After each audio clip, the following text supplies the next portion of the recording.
This evening, we will talk about the portfolios assigned by President Bola Tinubu to ministers designate. We will also look at the task ahead of them as they resume in their respective offices after they are sworn in on Monday. We will attempt to scrutinize their capacity and competence. I am Femi Akonde. You are watching Politics on Sunday.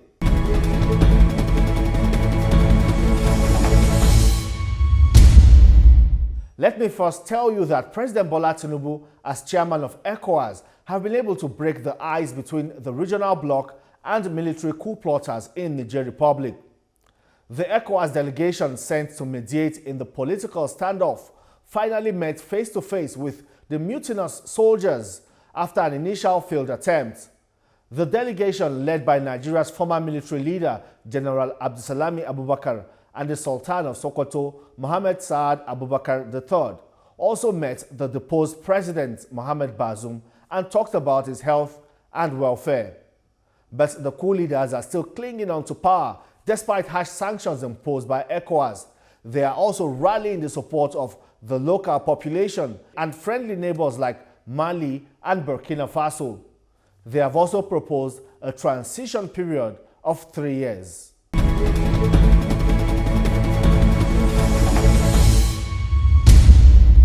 President Bola Tinubu have assigned portfolios to ministers designate that will be sworn in on Monday, 21st of August. The Senate confirmed only 45 of the president's nominees out of a list of 48 names sent for screening. These ministers designate now know their job descriptions as President Bola Tinubu gets set to inaugurate the Federal Executive Council. In the list, there was no portfolio for the Ministry of Niger Delta, which technically suggests that the ministry may have been scrapped by the president. Some ministries were also unbundled and new ministries created. The Ministry of Finance was separated from the Ministry of Budget and National Planning, and a new Ministry of Marine and Blue Economy was carved out of the Ministry of Transport. What used to be the Ministry of Mines and Steel was split in two and is now the Ministry of Solid Minerals Development and the Ministry of Steel Development. The former governor of Rivers State, Nyesom Wike, will be the first person from the southern region of the country to be given a portfolio as the Minister of FCT. President Bola Tinubu also assigned Wale Edun as the Minister of Finance and Coordinating Minister of the Economy. A portfolio of the Coordinating Minister of Health and Social Welfare was given to Ali Pate. There was also no portfolio for the Senior Minister of Petroleum Resources, which may suggest that the president will oversee the ministry that has also been split with the Ministry of Gas Resources. The portfolio of the Minister of Environment and Ecological Management was not assigned, but reserved for Kaduna State, when a replacement will be made for Nasir El-Rufai after the Senate refused to confirm his nomination.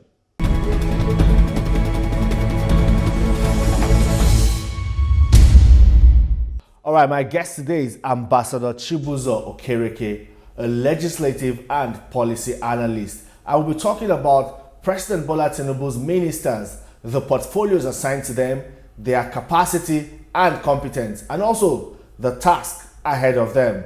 Thank you very much for joining me on the program. Thank you, and good evening, Nigerians. Yes, 45 ministers assigned portfolios, one reserved for Kaduna State. But looking at the whole collection of ministers with the portfolios assigned to them, did you predict any of these, or were there major surprises in these portfolio assigning done by President Tinubu?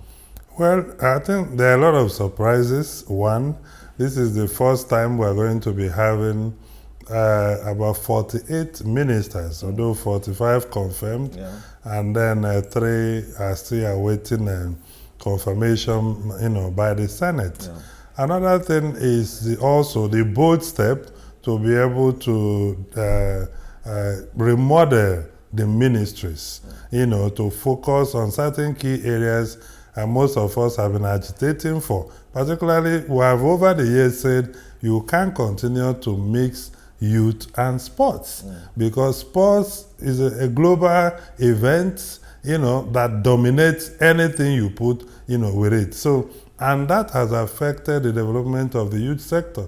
So the president's ability at this time to recognize that there is need to have Ministry of Sports and that of youth as separate ministries, does the age of the Minister of Youth matter in this? Because there's this debate about his age. He's not regarded as a youth, and he is now given the Ministry of Youth to oversee. Well, that is a major challenge, and those who have called for a review of that, that is important, because symbolism is also key. If you have a youthful youth minister, people are able to see the person as their own, especially young people. And I think that we have enough young people who can do that job. But legally speaking, it's the prerogative of the president to do so. And nothing stops young people in Nigeria to continue to press forward agitation for a youth minister to reflect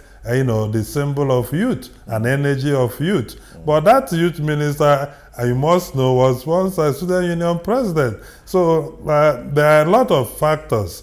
But again, I personally would prefer that a minister of youth, after all these years of struggle and agitation by young people, should be truly a youth in body, in spirit, and in soul. But it's not over yet. That can still, happen. It's a good one for recognizing that the youth demographic deserves a ministry on Absolutely. And I think anybody who loves this country must praise the initiative to finally have a ministry that focuses on young people. We are still looking forward to that of children, because children seem to be completely left out. But at least we have started from somewhere to have a youth ministry, and that youth will finally be focused on, and not allow sports activities that are largely determined by international bodies and decisions to affect how we develop the young people.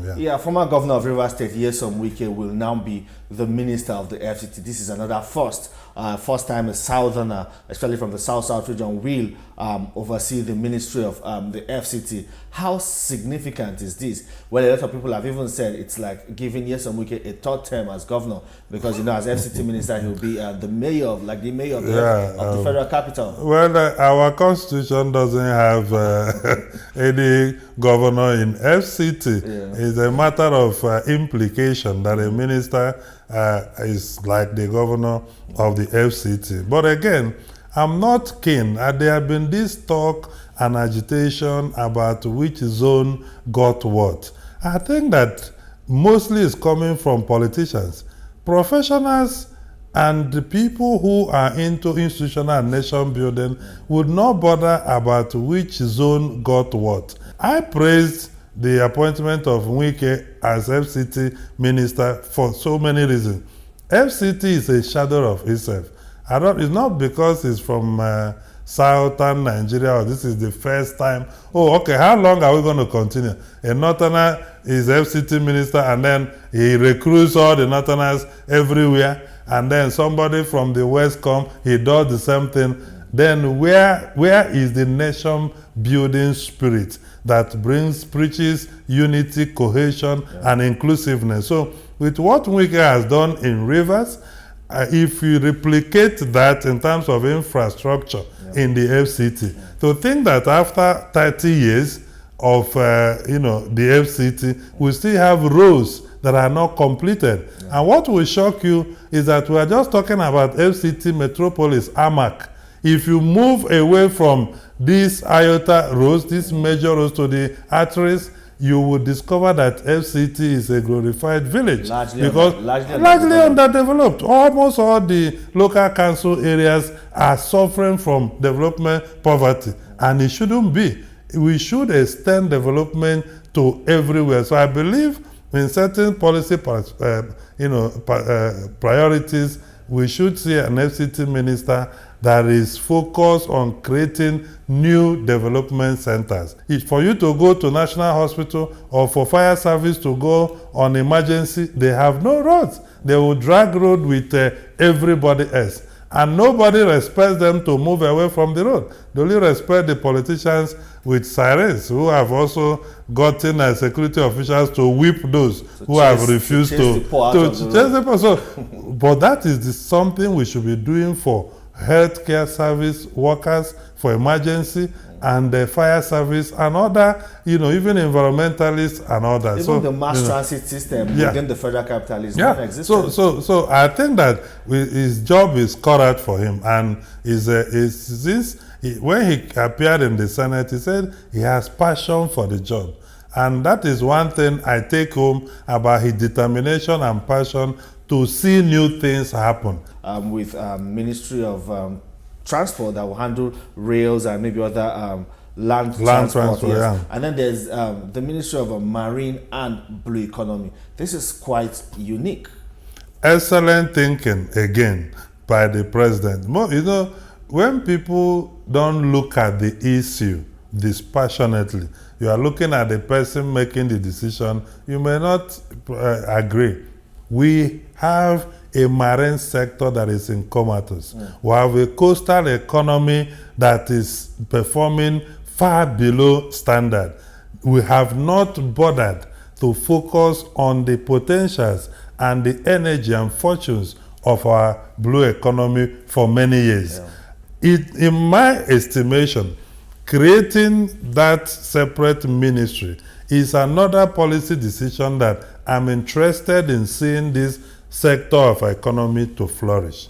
And that is one reason I praise the separation, so that our land transport is already having challenges.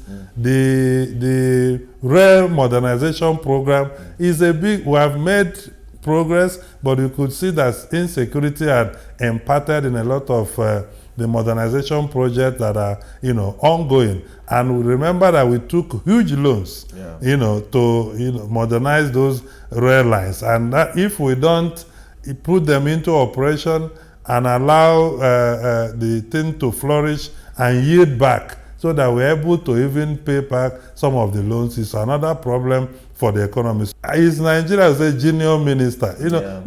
We need to recast the policy document on the ministries and say, Minister of State, you are in charge of ABC. Just the same way the president assigned certain portfolios to the vice president, like the NEMA and other activities. So this is what you can. The vice president has full control. So maybe in terms of reducing the number of portfolios and the cost of governance, we could have had Minister of State for Transport, who is responsible for maritime and blue economy. That way, we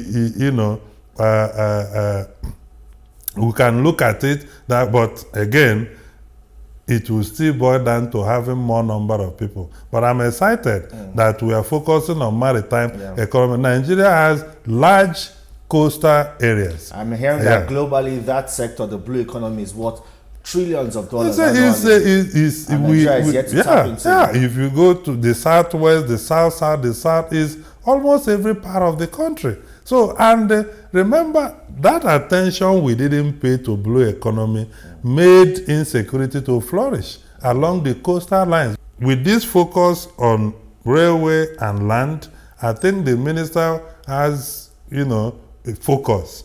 Then the blue economy and maritime is being handled by another person. Another sector that was split in two is what used to be the Ministry of Mines and Steel. We now have the Ministry of Solid Mineral Development and the Ministry of Steel Development.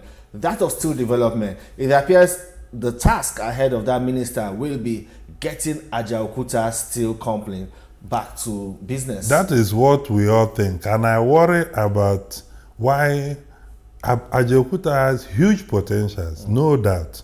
But there are modern and trendy issues around steel. Nigeria even has abundance of steel raw materials we are to develop. Has anybody bothered to conduct feasibility around what is on ground in Ajaokuta as of today? Because government policy should follow, adequate evidence production process. I have no issue about reviving, resuscitating, or, making Ajaokuta come to life. But I would like it to be a product of, robust evidence production. That investing in this or developing new ones, this is the cost-benefit analysis. About new ideas, because new ideas should come at this time. And his job is not only Ajaokuta. We have other areas. We have people. We have in Kaduna. We have in other areas where we can build new capacity around steel. So it's like you're saying, focusing solely on Ajaokuta will be like whipping a dead horse, because a lot of money has gone down the drain. Not necessarily so, but there should be evidence production and study to say, analyze what we have on ground. Something that is built decades ago and not being in use. Do not allow anybody to use analysis or hearsay to deceive you. A technical team should go in and look at what we have. What are the issues? Where should Nigeria come in? How much do we need to invest? What is it going to produce for us? We might even have to build from scratch, because the infrastructure there might have been obsolete. And then where are the new areas where we can develop capacity on steel? Now, also the issue of mines, everybody has now known today that even in our legal framework, we have left out an important aspect of solid mineral, which is the mines. So mines development, the president has made the right decision in trying to focus attention to it. Other people may have ideas of how it could have been done better. Where I have challenge is the person the portfolio was assigned to. It surprised everybody, because he is a communication strategist, media expert. I don't think he has sufficient experience around issue of mines. But is it about experience? Because they say these ministers are like administrators. But we'll get to that. We'll just take a quick break, and then while we return, we'll continue with scrutinizing the portfolios assigned to the ministers designate. That will be after this short break.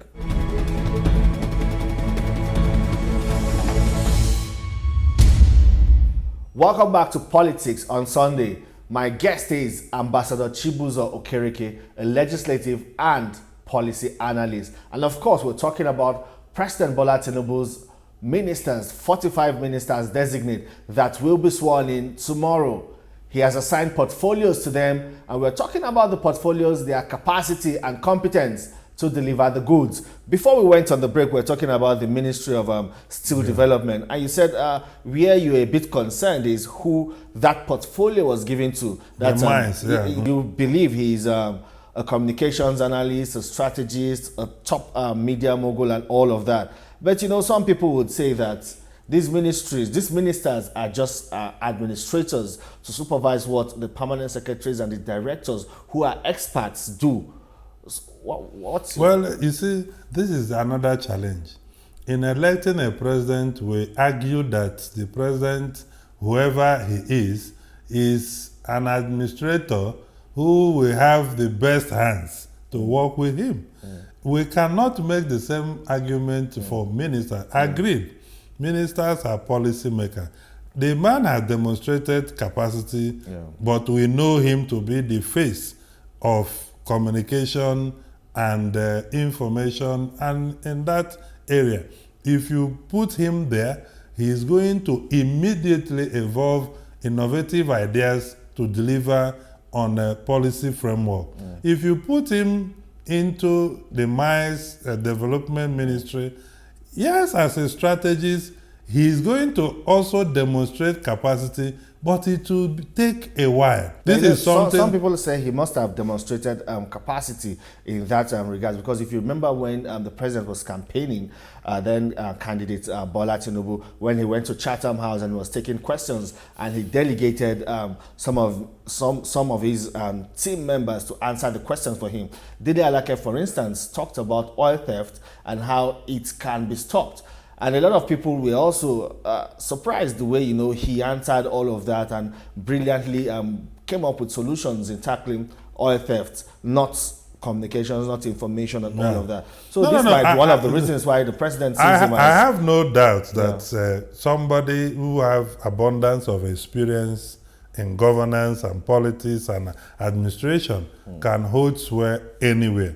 What we are discussing is the degree of reliability of experience within that particular sector. But I know he's going to work with other core professionals. But the gap is that if you are a professional in that core area, then it reduces even the cost of governance, the amount of experts that are around you to deliver on it. So it was a surprise, but that does not mean we cannot shave a man in his absence. Yeah. We have to watch and see how these ministers, after they are swearing in on Monday, go about the business of the various sectors. Yeah, there will be so much expectations from certain ministries, including the Ministry of Steel Development that we are talking about, because the president is talking about moving away from that over-reliance on petroleum, on the resources and revenue generated from petroleum, and also trying to reduce government's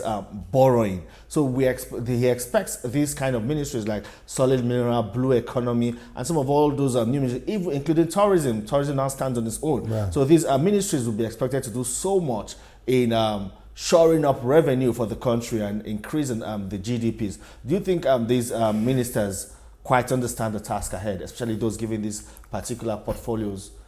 Well, for me, I always sound strange when it comes to this. We didn't elect these ministers. Yeah. It would be wrong for Nigerians to transfer their trust for governance delivery to the ministers, rather than the person they elected who gave them a manifesto. Yeah. So I'll put the ball back to the president. He has the responsibility to ensure the ministers, perform.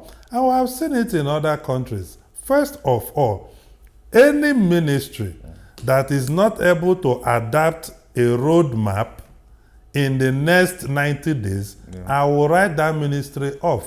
You forget that you have citizens who have hopes in you, who have voted you, who wants governance to work in the country. So if there are areas of gap, state it factually. You will earn more trust from the public than making political statements like what we saw 3 performance review retreats in the last administration, and all of them ended up saying we should praise ourselves for what we have done, which the people were not able to see. Yeah. So under this era, and sincerely, you could see someone who is ready to see the economy diversified by the focus on non-oil sectors and innovatively creating ministries that should tackle that. Now, that is not enough. What is the mandate of these ministries?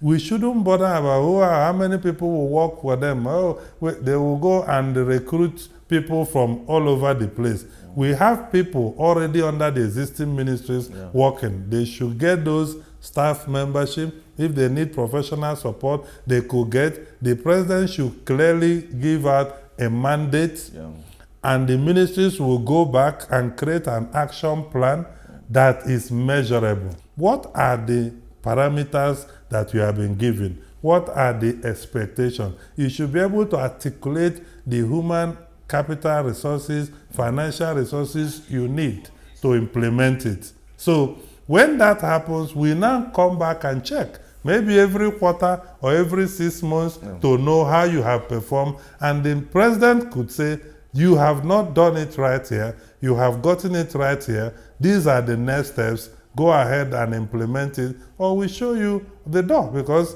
we didn't vote them. Unlike the previous administration, where some ministers even spent 8 years despite clear non-performance. But let's move on now. Some people are talking about how Mr. President is going to manage this cabinet, because if you look at the composition, it's we have a number of former governors who are also very strong politicians and may not be able to immediately put away that toga of being a state executive to now coming to become a minister. Do you think that will be a problem? Well, I don't think that will happen at the Federal Executive Council. That will be happening in their ministries. which is where we could have, but they are clearly governors who were professional before they were elected governors. So they know how administration works. They also know when status changes. You know, when you were nominated and you are accepted, and you'll be sworn by the president, not through the state, you know, not your so you know, so you know that things have changed. If you're a minister, you are not there to play politics. You are there as a policy maker to make the manifesto of the president and the yearnings of the people, you know, to materialize and become governance, you know, development for the people. President Tinubu, during his inaugural speech, said that security will be a priority for his administration. And we have seen his appointment in the Ministry of Defense, a former governor, Mohammed Badaru from Jigawa State. Minister of State for Defense, also a former governor, Matawale from Zamfara State. It's like putting two captains in a ship in that critical sector. Well, don't you think that's overkill? No, but we are worried, very much worried. Mr. Badaru is known as the calculator because all his life he's been about finance and accounting.